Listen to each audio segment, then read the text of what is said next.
Hey guys, so I'm going to be talking about the death of Chester Bennington and Chris Cornell. Some believe they're murdered, some believe suicide, just like what we've been told. So this is my fourth video on this and hopefully my last one because each time I try to make it better and better. There's a lot to this, so just hear me out. And just because I talk about this doesn't mean I necessarily believe everything, but I figured I would give all the facts and let you guys decide. So, about Chris Cornell's death.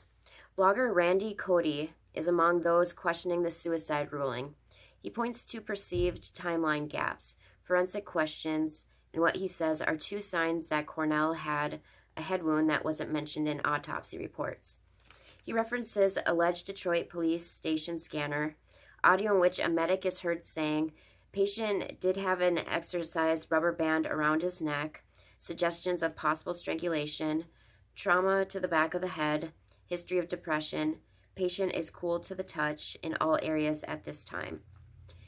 There's a YouTube video of Cornell's last concert that clearly shows a wound on his head, but that's never mentioned in the autopsy report, which is strange. The news couldn't verify the audio's authenticity because the police scanner files from midnight to 2 a.m. on May 18th are missing from the website. And just so you know, Chris Cornell, he passed away on May 18th, 2017. Which archives scanner traffic. It's probably because the feed was down and offline at the time. Broadcastify CEO Lindsay Blatton said in an email, "We never remove archives from the system, so that is the only explanation." Cody wouldn't say where he obtained the audio he posted on his website. The Detroit PD said it could not immediately release tapes from that night. Cody, who runs the heavy metal rock website, The Metal Den, said he believes Cornell, I have a bunch of notes, who established a foundation with his wife to help vulnerable children, may have been killed because he's about to expose a child sex ring. Cody claims a rock star who was a friend of Cornell's wife, Vicky, showed up in a black book that, according to the theory, named pedophiles associated with Comet Ping Pong. Washington, D.C.'s Metropolitan Police said the allegations are untrue. And just so you know, Comet Ping Pong was the pizzeria that people dubbed Pizzagate with the leaked emails, and I will get to that, believe me. But I just wanted to point that out right now. On his website, Cody claims that a source close to Cornell told him the rocker was about to expose pedophiles among the political and entertainment elite. Several have questioned what they say are gaps in the timeline. The police report says the bodyguard was in Chris Cornell's hotel room at 11:30 p.m. to help the star with the victim's computer, which wasn't working at that time.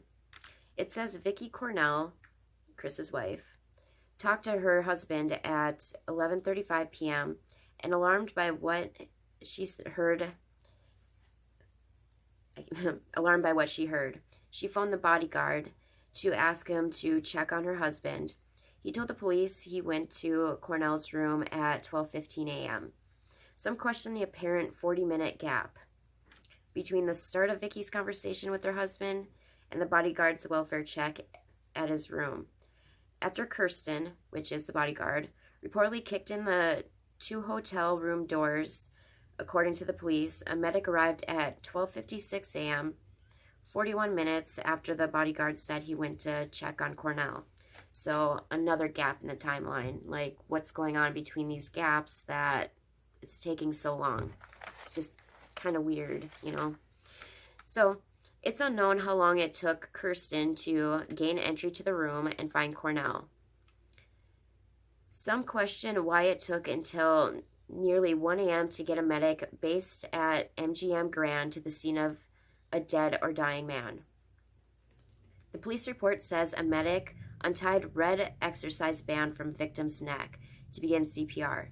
And there's also, I don't know, kind of like questions on a red exercise band, because red is kind of associated with satanic rituals or the occult.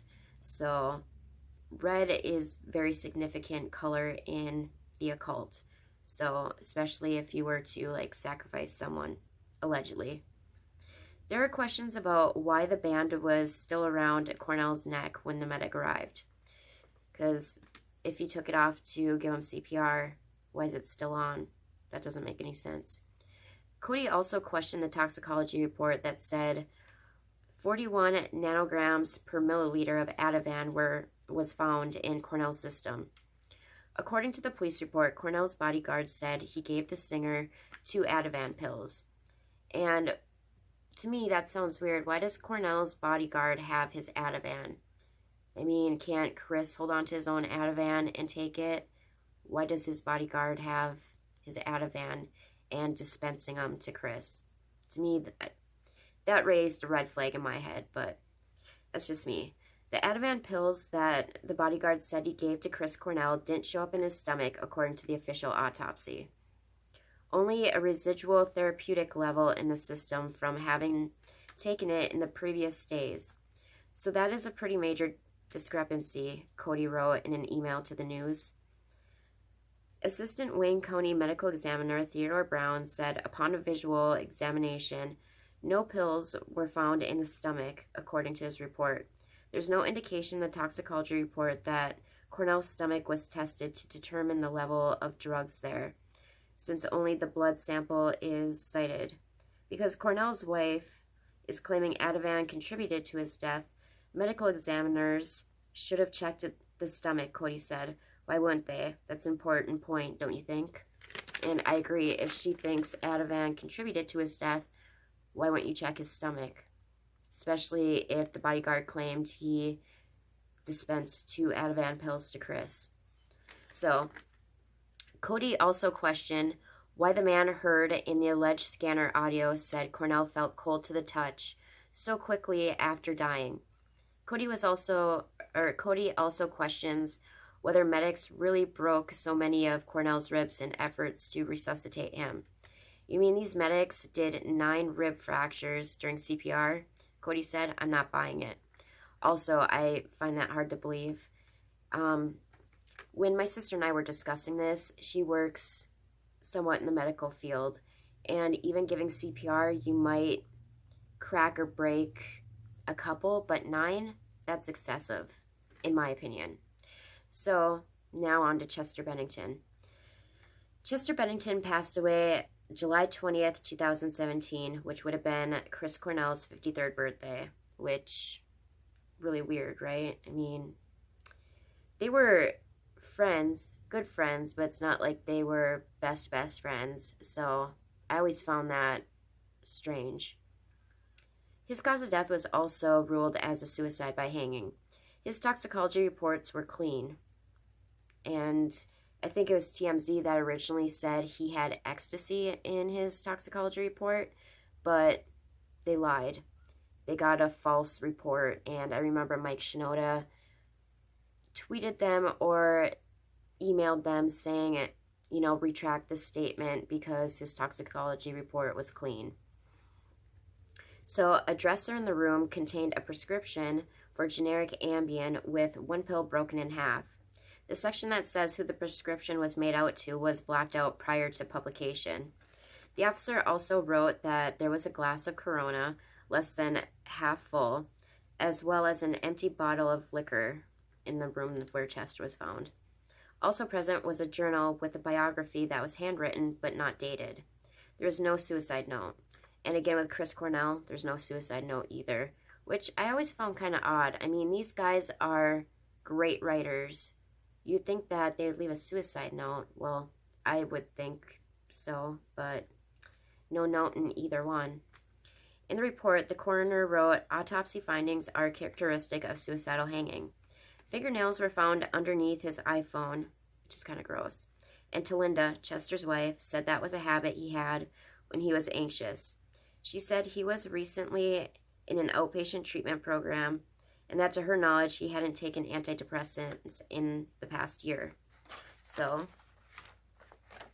earlier in 2017, friends of Bennington told Rolling Stone magazine that the singer had been struggling to maintain his sobriety over the past year. A month before his death, he told his friend, guitarist Ryan Shuck, that he'd been sober for 6 months. When Shuck told him that he was too struggling, Bennington sent him texts in support. Okay, now we're going to get to Pizzagate. It was this whole big conspiracy scandal around the time of, the presidential election in 2016. And it's been debunked, but still people talk about it a lot still. And it does tie into this somewhat, so I'm going to go there, I guess. Pizzagate, a debunked conspiracy theory holding that a child's sex trafficking ring linked to Hillary Clinton was being run out of Comet Ping Pong, a Washington, D.C. pizzeria. No evidence was offered linking Bennington to the non-existent Pizzagate conspiracy, other than Bennington stating that he had been molested as a child by a man who had been a family friend. Pizzagate. The theory, which has its roots in the emails stolen from John Podesta's personal account by Russian hackers and dumped online by WikiLeaks, claimed that Podesta was a pedophile and that he and Hillary Clinton and Washington, D.C. restaurateur named James, I think it's Alefantis, I'm just going to say Alefantis or Alefantis, ran a child sex trafficking ring from the basement of Alefantis' pizzeria Comet Ping Pong. John Podesta has worked at the highest levels of American politics for 4 decades. Campaign chairman for Hillary Clinton's historic 2016 presidential run, chief of staff to President Bill Clinton during the Monica Lewinsky scandal, counselor to President Obama, and advisor to senators and congressmen. Searching for evidence or anything sinister in Podesta's hacked emails, wannabe online sleuths decided that mentions of pizza were code for child pornography, like cheese pizza, CP, child pornography. And an anonymous 4chan user posted a list of other supposed code words to search for Podesta's emails. And I will put them up on the screen because there's a lot of codes and whatnot. And, symbols, symbolic meanings, all that stuff. Pasta meant little boy, ice cream meant male prostitute, sauce meant orgy. Soon the hashtag Pizzagate, appeared and spread like wildfire on social media. Podesta was only one strain of the conspiracy. Another thread formed around Alefantis and Comet Ping Pong. It appears to have begun with a 2008 email included in the WikiLeaks dump, in which Alefantis asked Podesta if he'd give a speech at an Obama fundraiser at Comet. From there, the trolls began mining every detail they could find out about Alefantis and Comet, concocting a parallel theory that said Alefantis, Podesta, and Clinton ran a child sex trafficking ring. Self-styled investigators claimed that symbols on Comet's iconic sign were linked to satanic rituals, which is why I mentioned the red rope too, is because symbolic and satanic rituals. They said a photo of an empty walk-in refrigerator was evidence of a secret kill room. Like I said, just because I'm saying this stuff doesn't mean I believe it, but I figured give all the things, info that I found, let you decide, and go from there. So, with all the emails, it was just weird because they had a lot of codes. And, okay, A, who orders $65,000 worth of pizza and hot dogs? For B, the White House caters all of its own events. Because in thousands and thousands of these emails, they kept talking about pizza and hot dogs. I believe pizza was code for girl and hot dogs for boys, and they'd mention fresh hot dogs and whatever. I'll also post some emails that were leaked from John Podesta or to John Podesta, and they're just weird. It's like, why would you talk about that? And I don't know. So that I can understand why people thought it's code for something. I don't know. You guys can decide. Rumors have circulated that Podesta is actually Chester's biological father. And I'm going to put pictures to show side by side because, I don't know, we'll get there. Whether you believe the rumors or not, it's hard to deny how strikingly similar they look. And I'll put a picture of Chester and his biological father. And Chester's parents got divorced when he was quite young because Chester's mom had cheated on Chester's father. So, and another reason why they think Podesta may be Chester's biological father. In 2014, Linkin Park member Mike Shinoda wrote a piece for the Huffington Post detailing the band's nonprofit called Music for Relief. After the devastating 2010 earthquake in Haiti, the charity started a sustainable recycling program to help the country, but began running out of money. The Clinton Foundation came to the rescue, offering the foundation a grant so they could finish their work. The same Clintons who are so close to John Podesta gave a grant to the band in which Podesta's rumored son was a member of. In 2008, Bennington revealed in an interview with Kerrang! Magazine that he'd been sexually abused as a child. According to the site Neon Nettle, Cornell worked closely with foundations focused on protecting kids from sexual abuse and trafficking. Conspiracy theorists think Chester and Chris knew about the alleged governmental pedophile ring and were murdered for planning to come forward. That's always been the main point of the conspiracy, that they were murdered, that they were about to expose a pedophile ring. So, now that I gave you guys the information, I'll let you decide. Do you think it was just suicide, clear cut? Or do you think there's something more sinister, that they were murdered, and murdered by whom and why? So hopefully you guys like this, and yeah, let me know what you think in the comments, because I always find these things interesting, and I don't know, I like to think outside the box. While I believe some of it may be true, maybe not all, I don't know. I've always loved Linkin Park. Chester was my favorite, and sad to see him go, whether it was suicide or murder. It's heartbreaking. So anyway, guys. Hey guys. So I failed to mention kind of an important tidbit. When Madeleine McCann went missing, someone who thinks they saw the abductor had sketches drawn up. It's one person, but there's two sketches. And the sketches look like John Podesta and his brother Tony. And they look very different from one another. So I don't know how these two different sketches could be one person.